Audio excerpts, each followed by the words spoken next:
To life process in living organism part 2. I am continuing from page number 29. Gametes formation. So what is gamete formation? Both gamete, that is sperm and ovum, दोनों gamete, mail में sperm, female में ovum, are formed by meiosis. दोनों gamete चाहे mail का हो या female का हो, कौन से प्रोसेस से फॉर्म होगा? meiosis. Sperm are produced in testis of man from beginning of maturation यानी puberty till death. मैन में स्पर्म प्रोड्यूस होना शुरू होता है कब से? मैच्योरेशन थे, यानी जब बॉय मैच्योर होता है, ठीक है, यानी पबर्टी कहते हैं, मैच्योरेशन को क्या कहते हैं? पबर्टी मतलब उसके अंदर बॉय शिप आने लगती है, ठीक है. एग्जाम्पल दे रहा हूँ पबर्टी के. अंडर आर्म्स हेयर्स उगने लगते हैं, अंडर आर्म हेयर्स, हाथ के नीचे, उसको कहते हैं बगल के बाल, ठीक है. और एग्जाम्पल है पबर्टी का, फेस पे बाल आने लगते हैं बॉयज़ में, ठीक है, प्यूबिक हेयर आने लगते हैं एक्सेट्रा. तो that are all symbols of puberty. वो मैच्योर हो रहा है, ठीक है. मैच्योर हो रहा है मतलब अब उसके अंदर एबिलिटी आ रही है, स्पर्म बनना शुरू हो रहा है, टेस्टिस में स्पर्म बनना शुरू हो रहा है. और वो कब तक लास्ट करेगा? उसके डेथ तक. बॉय मैच्योर होने तक, पबर्टी से उसके अंदर बॉडी, उसके टेस्टिस में स्पर्म बनना शुरू होते हैं और उसके डेथ होने तक वो स्पर्म बनते रहते हैं, ओल्ड एज पे भी, बूढ़ा होने पर भी. However in case of women, लेकिन वुमेन में ऐसा नहीं होता है. वुमेन के बर्थ से ही, जब वुमेन का बर्थ होता है, जब गर्ल बेबी बॉर्न होती है, उसके ओवरी में 2 to 4 मिलियन इमेच्योर oocytes रहते हैं उसी वक्त, ठीक है. ऑलराइट. फीमेल फोटिस मतलब न्यू बॉर्न गर्ल या अनबॉर्न गर्ल, अभी पैदा भी नहीं हुई, लेकिन उसके अंदर जो उसके बॉडी में ओवरी बनी है और उसके ओवरी में 2 to 4 मिलियन इमेच्योर oocytes रहते हैं. और बॉयज़ में क्या रहता है, मेल में क्या रहता है? पबर्टी आने पर, मैच्योरेशन आने पर. देखो मैच्योरेशन बॉयज़ में आता है जनरली 14 to 16 ईयर्स के बीच में, ठीक है. कुछ में 13 की एज में भी मैच्योरेशन आता है, ठीक है. ऑलराइट. सो गर्ल्स में बॉर्न मतलब मदर वॉर्म से फोचस में ही न्यू बॉर्न बेबी बोल सकते हो, उसमें ही 2 to 4 million immature oocytes, eggs रहते हैं, ठीक है, ओवरी में प्रेजेंट रहते हैं. And oocytes mature and is release from the ovary every month from the beginning of maturity. Girls में जब मैच्योरिटी आती है, oocytes तो पहले से ही प्रेजेंट रहते हैं गर्ल्स में. बॉयज में जैसा स्पर्म पैदा होता है, स्पर्म प्रोड्यूस होता है, ठीक है, टेस्टिस में, वैसा गर्ल्स में नहीं होता है. गर्ल्स में oocytes प्रेजेंट रहता है और जैसी गर्ल्स का जो मैच्योरिटी स्टेज स्टार्ट होता है, अप्रॉक्सीमेटली 9 से लेके 12 ईयर्स के बीच में गर्ल्स गेट मैच्योर. गर्ल्स को मैच्योरिटी आती है 9 to 12 ईयर्स के बीच में, और बॉयज़ में मैच्योरिटी आती है 12 to 16 ईयर्स, ठीक है. अब कुछ में वो डाइट पे डिपेंड करता है, कुछ लोगों को लेट मैच्योरिटी आती है, ठीक है. आई होप दिख रहा है बुक तुम्हें. नेक्स्ट, जैसी गर्ल मैच्योर होती है, एक एक करके oocytes ओवरी से रिलीज होने लगते हैं, ठीक है. कौन सी एज तक? 45 ईयर्स एवरेज, उसको कहते हैं मेनोपॉज. यानी गर्ल की एज जब 45 पे पहुंचती है, ये oocytes आने बंद हो जाते हैं, मीनोपॉज, ठीक है. Menopause is stoppage of functioning of female reproductive system. Menopause मतलब ये अप्रॉक्सीमेटली, हाँ, किसी वुमेन में 45 तक रहता है, किसी वुमेन में 50 तक मेनोपॉज होता है, 50 पे मेनोपॉज होता है, किसी में 48 पे. तो इट्स अप्रॉक्सीमेटली, ठीक है. मेनोपॉज का मतलब फीमेल रिप्रोडक्टिव सिस्टम काम करना बंद हो जाना. At the age of about 45 to 50 years, secretion of hormones controlling the function of female reproductive system either stop or become irregular, ठीक है. इधर ऑफ नहीं, और है, और. देखो 45 से 50 ईयर्स के बीच में या तो हार्मोन्स आने बंद हो जाते हैं, या तो काम करने बंद हो जाते हैं, या तो इरेग्युलर हो जाते हैं. हार्मोन्स आने बंद हो जाते हैं या तो इरेग्युलर हो जाते हैं, यानी पहले जैसा टाइम टू टाइम आ रहे थे मंथली, वैसा नहीं होता है. दिस कॉजेज मेनोपॉज, और इसी को कहते हैं मेनोपॉज, ठीक है. मेल में मैच्योरिटी से लेके डेथ तक, फीमेल में बर्थ से लेके 50 ईयर्स तक, 45 to 50 ईयर्स, ठीक है. तो यहाँ पे तुम लोग ये एक आंसर भी देख सकते हो कि गवर्नमेंट ने क्यों एज रखी है, मैरिज एज के for getting married a girl should be of at least 18 years और बॉय शुड बी 21। दोनों को 21 नहीं रखा है, गर्ल्स को 18 दिया है और बॉयज को 21। क्यों? दिस इज द रीजन, क्योंकि गर्ल्स में बर्थ से oocytes रहते हैं और वो 45 to 50 ईयर्स की एज तक स्टॉप। गर्ल्स का जो वुमेन का रिप्रोडक्टिव सिस्टम है वो फंक्शनिंग करना बंद कर देता है, या उसमें हार्मोन्स आने स्टॉप हो जाते हैं या इरेगुलर हो जाते हैं। और जो मेल है उसमें पॉवर्टी से स्टार्ट होता है और डेथ तक रहता है। ठीक है, आई होप समझा। फर्टिलाइजेशन, ठीक है। अब फर्टिलाइजेशन क्या होता है? मेल का स्पर्म फीमेल के ओव्यूम से फ्यूज होना, this is called fertilization. Male का स्पर्म फीमेल के एग को फर्टिलाइज करता है और जाइगोट बनता है, यानी जस्ट बेबी स्टार्ट हुआ बनना। Formation of zygote by union of sperm and ovum, sperm और ओव्यूम का यूनियन जिसकी वजह से जाइगोट फॉर्म होगा, इस कॉल्ड फर्टिलाइजेशन। तो यहाँ पर आपको डेफिनेशन मिल गया व्हाट इज फर्टिलाइजेशन या डिफाइंड फर्टिलाइजेशन। तो it is a process of formation of zygote by union of sperm and ovum. Fertilization is internal in human. Fertilization human being में अंदर होता है, बॉडी के अंदर है। ठीक है, फर्टिलाइजेशन प्रोसेस ह्यूमन बीइंग में फीमेल की बॉडी के अंदर, फीमेल के ओविडक्ट में होता है, ओविडक्ट। फर्टिलाइजेशन प्रोसेस फीमेल के ओविडक्ट में होता है, ठीक है, यानी बॉडी के अंदर होता है ह्यूमन में। फिश में, फिश एंड फ्रॉग्स में फर्टिलाइजेशन एक्सटर्नल होता है। फिश एग ले करती है, फीमेल फिश एग ले करती है और मेल फिश उस पर अपने स्पर्म डाल देता है। ठीक है, और fertilization out of their body होता है। उसी तरह से फ्रॉग्स में फीमेल फ्रॉग एग्स ले करती है और उसी वक्त मेल फ्रॉग उसमें अपने स्पर्म छोड़ देता है। ठीक है, तो एक्सटर्नल फर्टिलाइजेशन होता है। लेकिन यहाँ पर ह्यूमन बीइंग में क्या होता है? फर्टिलाइजेशन इंटरनल होता है। आई होप इंटरनल मतलब समझा। इंटरनल मतलब स्पर्म एंटर होता है वजाइना के थ्रू और ओविडक्ट तक आता है। ओविडक्ट में स्पर्म आके ओविडक्ट में ओव्यूम को फर्टिलाइज करता है, so it is called internal.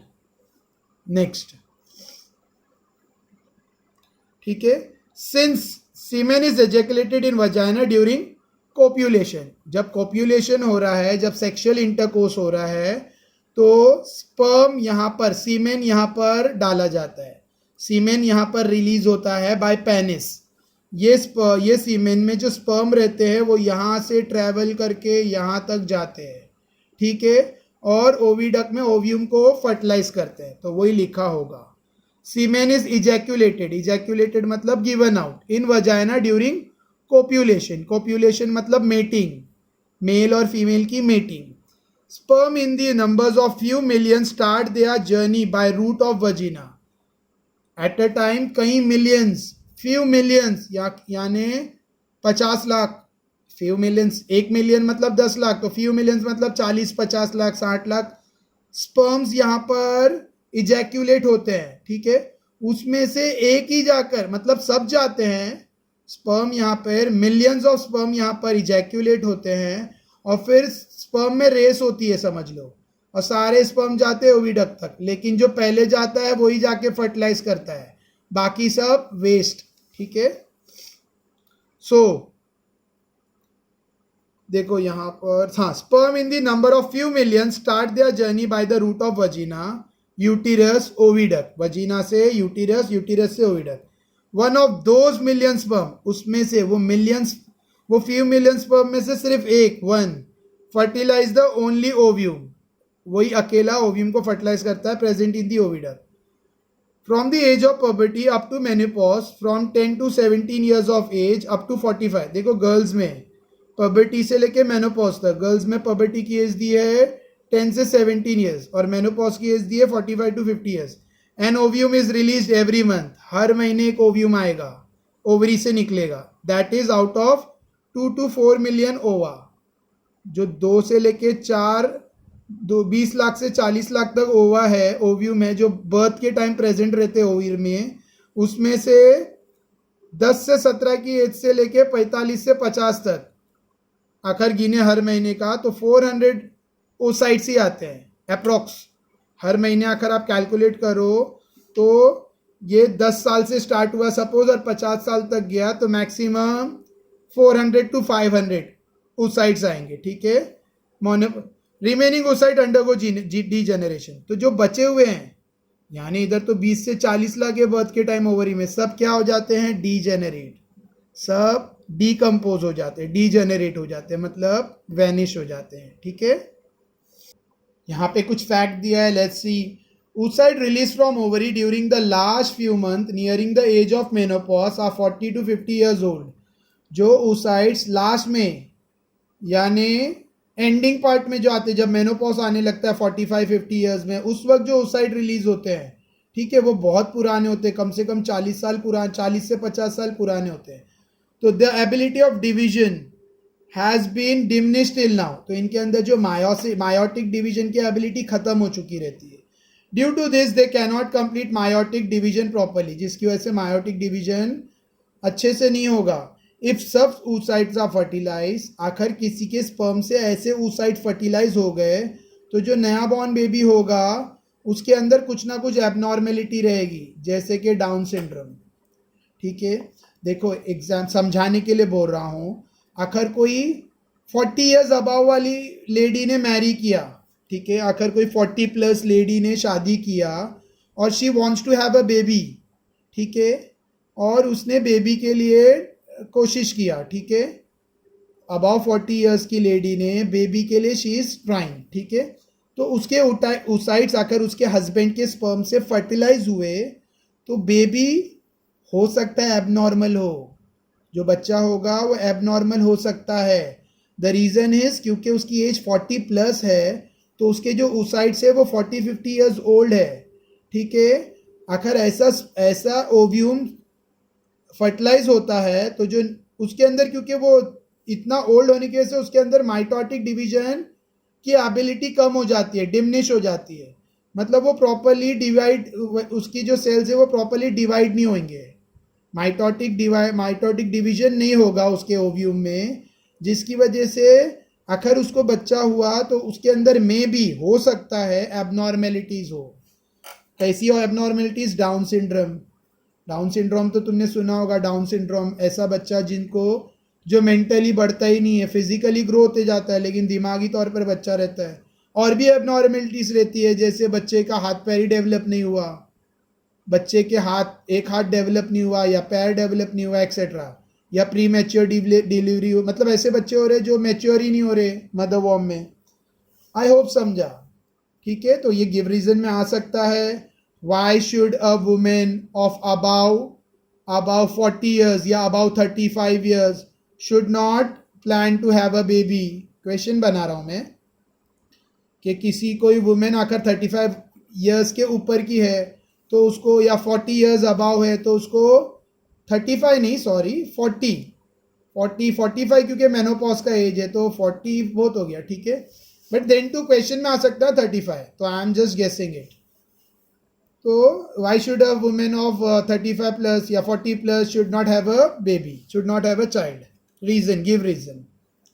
Next फिर और एक फैक्ट है, ये फैक्ट आपने 9th में भी पढ़ा होगा क्योंकि मैंने अपनी ट्यूशन में 9th में पढ़ा चुका हूँ, फिर भी बहुत ईजी आपको बता देता हूँ, ठीक है।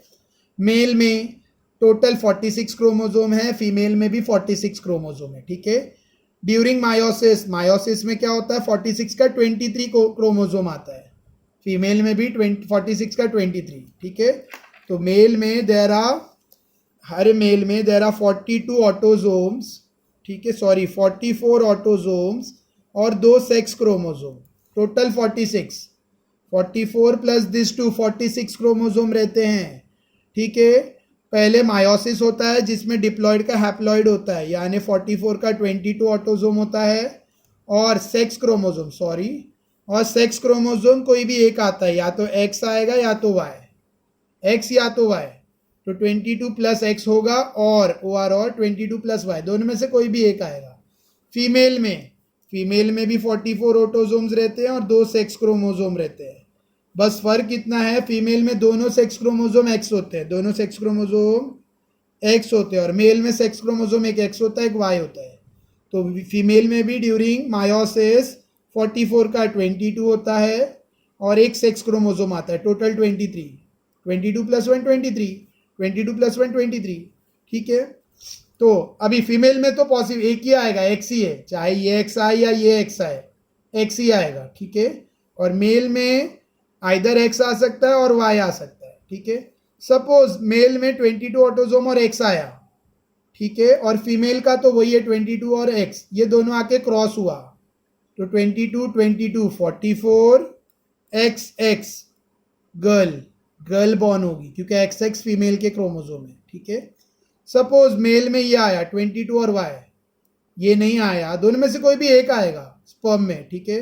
सपोज ये स्पर्म है इस बार, तो स्पर्म में ये क्रोमोसोम है 22 + वाई और फीमेल का तो यही रहेगा 22x, तो 22y और 22x कंबाइन हुआ तो बना 44xy, xy यानी मेल बॉय, ठीक है। तो 50-50 चांसेस है बॉय के पैदा होने के और गर्ल के पैदा होने के, 50-50 चांसेस। और किस पे डिपेंड करता है? ये बंदे पर, इस बिचारी पर कुछ डिपेंड नहीं करता है, सब वजह ये रहता है। लेकिन फिर भी इंडिया में बार बार गर्ल बेबी बॉर्न होती है तो किसको दोष दिया जाता है? इस बिचारी को, ठीक है। और ये शाना, सॉरी थोड़ा लैंग्वेज यूज़ कर रहा हूँ मैं अपना लोकल, ये शाना हमेशा बोलते हैं ना शानपति में रह जाता है, ठीक है। ठीक है, आई होप समझा। नेक्स्ट देखो, मेरी लैंग्वेज वही है, मैं तुम लोगों के सामने थोड़ा सिंपल और बोलते हैं ना जेन्युइन बोलता हूँ, अदरवाइज माई लैंग्वेज इज थोड़ा सा ये आउटवर्ड है हमारी मेरी लैंग्वेज, ठीक है। All right, I hope you all are understanding this point, this story about a corrupt person and an innocent woman, corrupt male and innocent female, ठीक है। I hope समझा, थोड़ा फन के साथ पढ़ोगे तो जल्दी बाहर होगा। ये मेन अपराधी है और ये बिचारी मासूम है, लेकिन मतलब खाता ये है, बिल इस पे फटता है, ठीक है। खाता ये है और बिल बिचारी पे फटता है। बॉय पैदा हुआ तो इसने बहुत बड़ा काम किया, और लड़की पैदा हुई तो ये अपशगुनी है, एक्सेट्रा, ठीक है। तो इस पे आंसर होगा, इस पे आंसर है the baby born should be a girl और a boy depends on dash, male और फीमेल, तो answer is male, human being में मेल। हाँ, ऑलराइट। सो मैंने जो अभी स्टोरी बताई ना 44 22, वो पूरी यहाँ पर लिखी है, you all can read and understand, alright. और वही सब लिखा है। डेवलपमेंट और बर्थ, आगे का टॉपिक अलग है, डेवलपमेंट ऑफ बर्थ के बेबी कैसा डेवलप होता है और बर्थ कैसा, उसके ग्रोथ स्टेजेस क्या है 9th मंथ के, वो सब है। सो development of birth, development and birth, जो जाइगोट फॉर्म होता है फर्टिलाइजेशन होने के बाद, स्पर्म और ओव्यूम का यूनियन होने के बाद जाइगोट फॉर्म होता है। जो जाइगोट फॉर्म होता है वो कहाँ जाता है? वो ओविडक्ट में होता है फर्टिलाइजेशन, लेकिन वहाँ से ओविडक्ट में वो माइटोटिक डिवीजन होता है और फिर जाके एम्ब्रॉयो फॉर्म होता है। देखो, जो फर्टिलाइजेशन होता है ओविडक्ट में, उससे जाइगोट बनता है, जाइगोट आके यूटिरस में स्टक हो जाता है, मैंने कल भी बताया था, जाइगोट आकर ये यूटिरस में स्टक हो जाता है और फिर यहाँ पे वो ग्रो और डेवलप होने लगता है। यानी एक बार वो स्टक हो गया एम्ब्रॉयो में तो 4 हफ्ते बाद वो कुछ ऐसा दिखता है, this is called embryo, baby का फर्स्ट स्टेज। 8 हफ्ते बाद वो ऐसा दिखता है, 12 हफ्ते, 16, 20, 24, 28 हफ्ते बाद ऐसा दिखता है, 32 वीक्स बाद ऐसा दिखता है, 36 वीक यानी 9 महीने, 36 वीक्स मतलब एक महीने में 4 हफ्ते होते हैं, तो 36 वीक्स 9 महीने, तो 9 महीने बाद प्रॉपर बेबी डेवलप हो जाता है, ठीक है, अप्रॉक्सीमेट। हाँ, सो वही सब यहाँ पे लिखा है, ठीक है। और जब वो 9 महीने हो जाते हैं तो ऑटोमेटिकली पिट्यूटरी ग्लैंड से हार्मोन सिक्रीट होते हैं जो फिर बेबी को आउटवर्ड पुश करते हैं और फिर बेबी बाहर आता है, एक्सेट्रा, वो पूरी स्टोरी है, ठीक है। तो यहाँ पर लिखा है माइटोटिक डिवीजन होकर एम्ब्रॉयो फॉर्म होता है और फिर वो ओविडक्ट से पुश होकर यूटिरस में आता है और यूटिरस में आके वो इम्प्लांट हो जाता है, स्टिक हो जाता है, चिपक जाता है, इम्प्लांट हो जाता है, किसके थ्रू? और ओविडक्ट में वो इम्प्लांट होता है तो एक, हाँ, प्लेसेंटा करके, जो प्लेसेंटा मतलब नाफी, एक ट्यूब है जो बच्चे का पेट माँ के पेट से स्टक रहता है एक ट्यूब से, जब बेबी बॉर्न होता है डॉक्टर सीजर से उसको कट करते हैं, दिस इज कॉल्ड प्लेसेंटा, ठीक है। और उसको यूनिकॉर्ड, उसको अम्बिलिकल कॉर्ड भी कहते हैं, ठीक है। I am not getting the proper word, umbilical cord maybe, या ठीक है, इस फॉर्म जिसके थ्रू मम्मी के बॉडी से फूड, ऑक्सीजन, वाटर सब सप्लाई होता है वो बेबी को। मम्मी के यूटेरस से बेबी को न्यूट्रिएंट्स मटेरियल सप्लाई होते रहते हैं और वो ग्रो होते जाता है। और उसकी ग्रोथ यहाँ पे बताई है ये पिक्चर में, ठीक है। 4 वीक, 8 वीक, 12 वीक, 16, 20, 24, 28, 36। 36 मतलब you all can count it's off, 36 मतलब 4 months, sorry 9 months. I hope समझा, ठीक है। तो by this I finish page number 30। Next on page number 31। अच्छा देखो, मैंने अभी बताया था ना वो मासूम औरत और जो भी था, ठीक है, उनकी स्टोरी यहाँ लिखी है कि एक्स और वाई, मेल में 2 टाइप के क्रोमोसोम रहते हैं और फीमेल में तो सिर्फ एक ही रहता है एक्स। तो मेल का आखिर एक्स फीमेल के एक्स को क्रॉस कर रहा है तो बेबी बॉर्न होती है। मेल का वाई फीमेल के एक्स को क्रॉस कर रहा है तो बॉय होता है। Male X female X, X X girl, male Y female X, X Y boy, ठीक है। तो किस पे निर्भर करता है? मेल पर, बॉय पर। मेल पर निर्भर करता है कि बेबी बॉय होगा या गर्ल होगा। फिर भी हमारे देश में क्या होता है, बेचारी औरतों को इसका जिम्मेदार, मदर को रिस्पॉन्सिबल ठहराया जाता है गर्ल चाइल्ड के लिए। इंडिया में हमारे जो baby, due to lack of awareness and education, जो बेबी गर्ल चाइल्ड पैदा होती है उसके लिए कौन रिस्पॉन्सिबल की जाती है? मम्मी, ठीक है। लेकिन मदर पे वो रहता ही नहीं है, it depends on the father, ठीक है। Next topic is menstrual cycle. Menstrual, अब मैं ये एकदम शॉर्ट में नहीं बताऊंगा, इसमें भी है बहुत सारे हार्मोन्स आते हैं, FSH है, LH है। देखो अगर एग फर्टिलाइज नहीं हुआ तो वो ब्लड बन के बाहर आएगा, वो रप्चर हो जाएगा, डिकम्पोज हो जाएगा और वो ब्लडी होके ब्लड बन के बाहर आएगा। और ये मेंस्ट्रुएशन होता है जो गर्ल्स में 28-30 डेज के बाद रिपीट होता है हर महीने, जब तक के एग फर्टिलाइज ना हो, ठीक है। तो will do this in the next video. तो मेंस्ट्रुअल साइकिल और मॉडर्न टेक्नोलॉजी और रिप्रोडक्शन हम लोग अगले वीडियो में करेंगे, ठीक है। Twins is an easy topic, अगर चाहिए तो अभी कर सकते हैं, ऑलराइट। तो और 2 पेजेस का चैप्टर बचा है आफ्टर दिस, मेंस्ट्रुअल साइकिल के बाद और 2 पेजेस का चैप्टर बचा है एंड दैट इज इजी, ठीक है। ठीक है, चलो कंप्लीट कर लेते हैं विद इन दिस वीडियो। तो 30 मिनट्स का पूरा वीडियो हो जाएगा, फिर नेक्स्ट 2 पेजेस लास्ट वीडियो में कवर कर लेंगे। Female reproductive system undergo some changes at puberty and those changes repeat at interval of every 20 to 30 days. Female के रिप्रोडक्टिव सिस्टम में puberty के बाद बदलाव आने लगता है, ठीक है। और ये जो चेंजेस है वो हर 28-30 दिन में रिपीट होता है। कैसे देखते हैं? The repetitive changes are called as menstrual cycle. और ये जो बदलाव हर 28-30 दिन में आता है इसे कहते हैं मेंस्ट्रुअल साइकिल, ठीक है। ये एवरेज है 28-30 days. Menstrual cycle is a natural process, ये एक नेचुरल प्रोसेस है, कंट्रोल बाय 4 हार्मोन्स, जिसमें 4 हार्मोन्स इन्वॉल्व है। This 4 hormones are follicle stimulating hormones, देखो मैं अंडरलाइन कर रहा हूँ hormones, FSH, luteinizing hormones LH, estrogen, ठीक है, और प्रोजेस्टेरॉन। ये 4 हार्मोन इसमें रिस्पॉन्सिबल है। एस्ट्रोजन को कुछ लोग ऑस्ट्रोजन भी प्रोनाउंस करते हैं, ओ भी आता है इसमें, ठीक है। तो डोंट गेट कंफ्यूज, ऑस्ट्रो। One of the several follicles in the ovary start to develop along with the oocyte present in it. अभी क्या होने लगता है, जो ओवरी में बहुत सारे एग्स है, ओव्यूम है, उसमें से जो बहुत सारे फॉलिकल्स है उसमें से एक क्या होने लगता है, डेवलप होने लगता है, ठीक है। मतलब वो बाहर आके मैच्योर होने लगता है, ठीक है। Under the effect of follicle stimulating hormone FSH, ये हार्मोन की वजह से एक फॉलिकल यानी एक ओवा, एक ओव्यूम, एक एग मैच्योर डेवलप होने लगता है, ठीक है।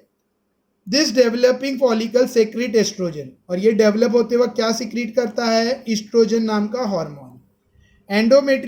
Endometrium of the uterus start to develop, और साथों साथ यूटेरस जो बच्चादानी है जहाँ पे बेबी आएगा उसकी वॉल्स भी, उसको कहते हैं एंडोमेट्रियम, वो भी डेवलप होने लगती है, क्योंकि आखिर एग फर्टिलाइज हुआ तो वो आके यूटीरस पे स्टक होगा और बेबी बनेगा, ठीक है। ड्यूरिंग फर्स्ट साइकिल, इसे फर्स्ट साइकिल कहते हैं या रीजनरेट कहते हैं, during subsequent cycle. Under the effect of oestrogen, और ये डेवलप यूटीरस पे जो एंडोमेट्रियम डेवलप होता है ये एस्ट्रोजन की वजह से होता है, एस्ट्रोजन नाम के हार्मोन से। Meanwhile developing follicles complete its development, उतने टाइम में, मीनवाइल मतलब वही टाइम में जब ये सब हो रहा है, एंडोमेट्रियम डेवलप हो रहा है, उस वक्त में फॉलिकल भी अपना डेवलपमेंट कंप्लीट कर लेता है। It burst under the effect of luteinising hormones, और फिर वो ओसाइट मतलब वो जो फॉलिकल है वो बर्स्ट होता है, ठीक है, किसकी वजह से, ये हार्मोन की वजह से, luteinizing hormone. And oocyte release, follicle में बर्स्ट होता है ये हार्मोन की वजह से, फॉलिकल डेवलप हुआ है यानी एक ओवा डेवलप हुआ है और फिर वो बर्स्ट हुआ, वो बर्स्ट ये हार्मोन्स की वजह से हुआ, और उसके बर्स्ट होने से क्या निकले, एग्स, ओसाइट बाहर आया, एक एग बाहर आएगा, ठीक है। This is known as, this is called as ovulation, ये प्रोसेस को कहते हैं ओव्यूलेशन, ठीक है। देखो ओवरी के अंदर वो मैच्योर हो गया, डेवलप हो गया फॉलिकल, ठीक है, तो एलएस की वजह से ये बर्स्ट होगा और ये ओव्यूल बाहर आएगा, किधर आएगा बाहर, ओवीडक में, ओवरी के जो लक के जो डक है ना ओवीडक, वहां पर आएगा ओवा, और इस प्रोसेस को कहते हैं ओव्यूलेशन, ठीक है। Remaining tissue of the burst follicle form the corpus luteum, और जो बचा हुआ हिस्सा है वो क्या बन जाएगा, कॉर्पस लीटम नाम का सब्सटेंस, ठीक है। Corpus luteum start to secrete progesterone, और ये जो कॉर्पस लीटम है वो प्रोजेस्टेरॉन नाम का हार्मोन सेक्रेट करने लगेगा, ये सब फीमेल्स में हार्मोन है। Endometrial gland secretes their secretion under the effect of progesterone, और प्रोजेस्टेरॉन की वजह से एंडोमेट्रियल ग्लैंड्स यानी जो यूटीरस पे जो लेयर बना है एंडोमेट्रियम, उसके ग्लैंड्स क्या सेक्रेट करने लगेंगे, अपना सेक्रीशन डालने लगेंगे प्रोजेस्टेरॉन की वजह से। Such endometrium is ready for implantation of embryo, और ये ऐसा एंड्रोमेटियम एम्ब्रॉयो के लिए रेडी है कि एम्ब्रॉयो आके उस पर स्टक हो, यानी एम्ब्रॉयो स्टक हो और फिर बेबी डेवलप हो, उसके लिए रेडी है, तो ये पूरा प्रोसेस होगा, ठीक है। अगर वो एग फर्टिलाइज हुआ स्पर्म से तो एम्ब्रॉयो बनेगा और वो जाके एंडोमेट्रियम पे स्टिक होगा और फिर बेबी में डेवलप होता जाएगा। लेकिन अगर नहीं हुआ, अगर एग्स फर्टिलाइज नहीं हुआ तो क्या होगा, उसकी स्टोरी आगे। If the oocytes is not fertilize within 24 hours, आखिर 24 घंटे में oocyte स्पर्म से फर्टिलाइज नहीं हुआ, यानी स्पर्म आया ही नहीं, तो oocyte फर्टिलाइज नहीं हुआ 24 घंटों में, तो कॉर्पस लिथियम बिकम्स इनएक्टिव, तो जो कॉर्पस लिथियम था जो फॉर्म हुआ था रिमेनिंग फॉलिकल से, वो इनएक्टिव हो जाएगा and transformed into corpus albicans, और वो क्या बन जाएगा, corpus albicans. Due to this secretion of estrogen and progesterone stop, जिसकी वजह से एस्ट्रोजन नाम का हार्मोन्स और प्रोजेस्टेरॉन नाम का हार्मोन प्रोड्यूस होना स्टॉप हो जाएगा पूरी तरह से। एंड्रोमेट्रियम स्टार्ट टू डीजेनरेट, और जो एंडोमेट्रियम डेवलप हुआ था यूटीरस पे एम्ब्रॉयो के लिए, वो अब सड़ने लगेगा, डिकम्पोज होने लगेगा, डीजेनरेट मतलब खत्म होने लगेगा। In the absence of this two hormones, estrogen और प्रोजेस्टेरॉन का प्रोडक्शन बंद हो गया, जिसकी वजह से एंड्रोमेट्रियम डीजेनरेट होने लगेगा, ठीक है।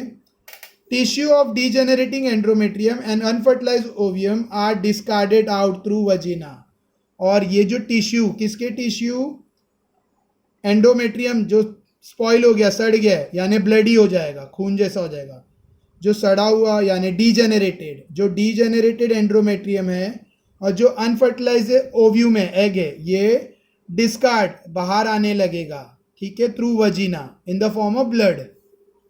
This is accompanied with continuous bleeding, जिसकी देखो ये डीजेनरेटेड एंड्रोमेट्रियम और अनफर्टिलाइज ओव्यूम ब्लीडिंग के थ्रू वजीना से बाहर आने लगेगा, ठीक है। Bleeding continues approximately for 5 days, और ये ब्लीडिंग कंटिन्यूस 5 days, किसी किसी गर्ल्स में 7 days, किसी में 4, 6, ऐसा अलग अलग रहता है, average 5 days, approximately 5 days। This is called menstruation. This is called menstruation, ठीक है, इसे मेंस्ट्रुएशन कहते हैं. Unless the oocytes is fertilize and embryo is implanted, अगर oocyte फर्टिलाइज हुआ, ठीक है, और एम्ब्रॉयो इम्प्लांट हुआ, जब तक oocyte फर्टिलाइज ना हो या एम्ब्रॉयो इम्प्लांट ना हो, जब तक कि oocyte फर्टिलाइज ना हो और एम्ब्रॉयो इम्प्लांट ना हो, ये प्रोसेस कंटिन्यू होता है हर महीने हर गर्ल में, ठीक है. If the embryo is implanted, आखिर एम्ब्रॉय इम्प्लांट हो गया तो ये साइकिल बंद हो जाती है, यानी ब्लीडिंग वाला प्रोसेस 9 महीने या फिर बच्चे को दूध पिलाने तक के लिए बंद हो जाता है, ठीक है. If the embryo is implanted, repetition of the cycle is temporarily stop till the parturition and thereafter period of breast feeding, ठीक है. ये प्रोसेस बंद हो जाता है पार्ट्यूरेशन तक, मतलब बच्चे के बॉर्न होने तक, बेबी बॉर्न होने तक, और कुछ वुमेन में ब्रेस्ट फीडिंग तक बन रहता है, ठीक है. Menstrual cycle is a natural process and the women experience severe pain during the period. ये जो मेंस्ट्रुअल साइकिल है ये एक नेचुरल प्रोसेस है और इससे गर्ल्स में, लेडीज़ में, वुमेन्स में बहुत ज़बरदस्त स्टमक साइड पे पेन होता है, स्टमक के एब्डोमेन में पेन होता है, ठीक है. Severe weakness is felt due to heavy bleeding, और कंटिन्यूस ब्लीडिंग की वजह से कमज़ोरी भी महसूस होती है वुमेन्स में, ठीक है, मेंस्ट्रुएशन के दौरान. There is a higher possibility, और इसमें उनको इन्फेक्शन लगने का यानी बीमार होने के चांसेस भी बहुत ज़्यादा रहते हैं ये पीरियड में.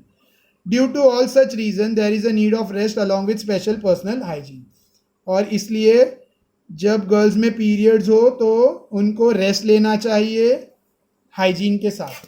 आई होप समझा, ठीक है. हुआ होगा मुझसे भी mistake, I am not an angel, human हूँ, ठीक है. तो एक्सप्लेनेशन में आखिर कोई गलती हुई या प्रोनाउंसिएशन में कुछ गलती है तो प्लीज़ इग्नोर इट, ठीक है. Ignore it, don't mind it, all right. I hope video समझा हो तो share with all your friends, all right. Like तो करो ही, सब्सक्राइब तो किया होगा. आखिर कोई वीडियो फर्स्ट टाइम देख रहा है तो चैनल की प्लेलिस्ट में सारे वीडियो सीक्वेंस में है, you all can go and watch it and understand. I hope समझाई, ठीक है. बाय, टेक केयर, सी या, थैंक यू.